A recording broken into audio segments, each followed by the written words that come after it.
Sejam bem-vindos ao canal Como Salvar Meu Casamento. E aí pessoal, tudo bem? Seja muito bem-vindo a mais um vídeo de como salvar o meu casamento.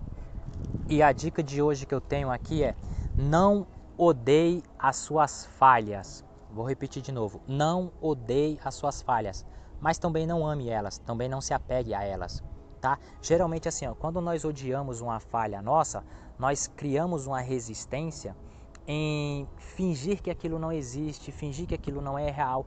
E aí às vezes a falha parte de nós, e aí o que acaba acontecendo? A gente se nega a olhar para a nossa falha e aí a gente não corrige a falha. Quando a gente não corrige aquela falha de comportamento, aquela falha de postura, a gente tende a repetir mais e mais e mais daquilo. Quanto mais e mais a gente vai repetindo, mais o relacionamento vai ficando ruim, mais o relacionamento vai ficando desgastado. Então, não odeie as suas falhas, mas também não ame elas. Ao errar, procure identificar o erro o mais rápido possível e aí corrija esse erro na mesma velocidade possível. Eu vou só te dar um exemplo aqui, ó. Uma vez eu estava namorando com uma garota incrível, fantástica. Aí eu e ela fomos a um restaurante, né? E aí eu chamei o garçom, eu pedi o meu prato que eu queria comer e ela pediu o prato dela. Quando o garçom se afastou, ela falou bem assim para mim: olha, você foi muito rude com o garçom. Você poderia ter sido mais educado com ele. Aí eu falei assim: eu fui rude com o garçom? Como assim? Do que é que você está falando? Ela falou assim: não, é que você foi grosso com ele. Você poderia ter usado um vocabulário mais gentil, um vocabulário mais educado. E aí o que que acontece? Às vezes as outras pessoas vão reconhecer as nossas falhas.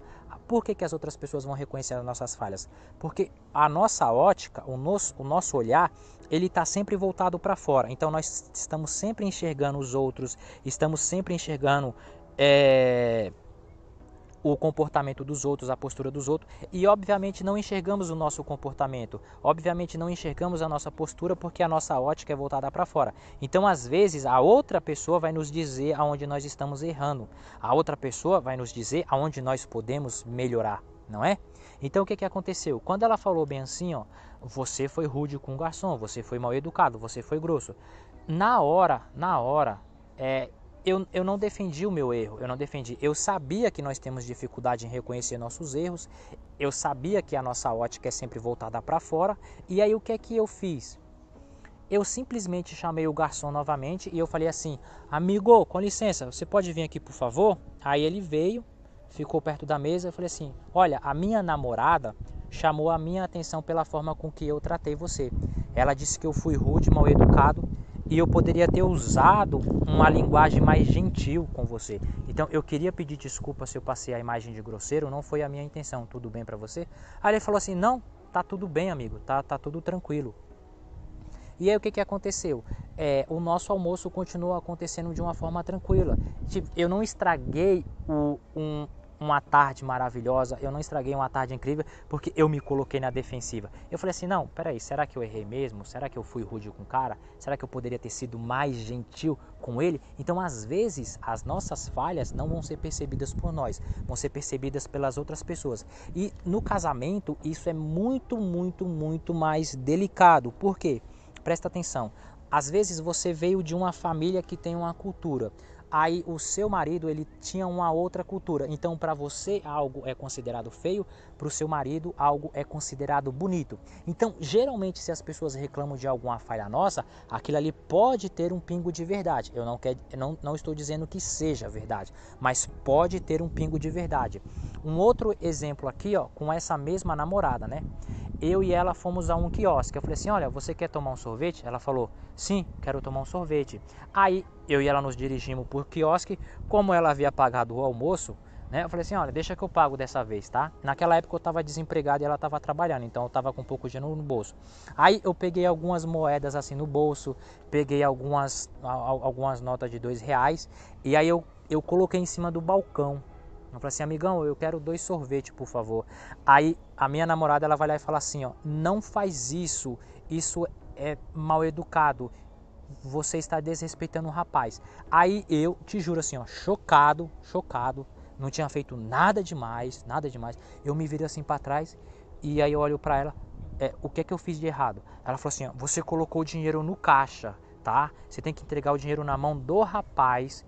Aí, novamente, eu não vou discutir por isso, porque eu sei que as nossas educações, elas partem de maneira diferente de pessoa para pessoa. E eu já falei aqui, o que é normal para você pode não ser normal para outra pessoa. O que é grosso para você pode não ser grosso para outra pessoa. Aí, o que é que eu fiz? Eu recolhi as moedas que eu havia colocado no balcão, peguei as notas, aí eu olhei pro rapaz e falei assim, amigão, desculpa, eu não sabia que isso era grosseria. E aí o rapaz, ele ficou chocado assim, ele até se afastou para trás assim, ah não, tá tudo bem, o senhor foi até gentil comigo, tem clientes que são pior, eles chegam jogando o dinheiro, jogando as moedas, nos tratando como se a gente fosse cachorro.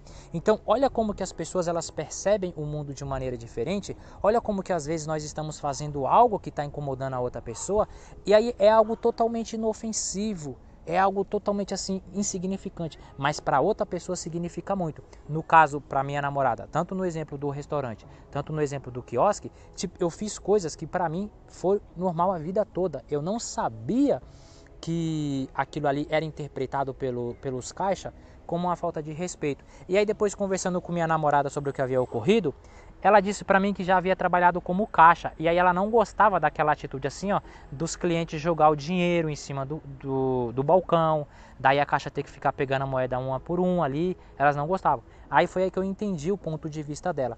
Então o que acontece? Não odeie as suas falhas, também não ame as suas falhas. Procure corrigir. Veja, se você escolher um parceiro ou uma parceira para passar o resto da vida, então faz sentido você ouvir a pessoa. Será que teria lógica você se relacionar com um marido, com uma esposa, e você nunca vai ouvir a pessoa e você nunca vai escutar a pessoa? Ué, por que você está se relacionando com essa pessoa então, se você nunca vai ouvir? Não estou dizendo que tudo que as pessoas falem que é errado, realmente possa ser errado, eu não estou dizendo isso. Mas não custa nada a gente olhar para aquela situação com um olhar diferente, sobre como que a gente sempre olhou. Se você quiser mais dicas como essa, clica no link abaixo.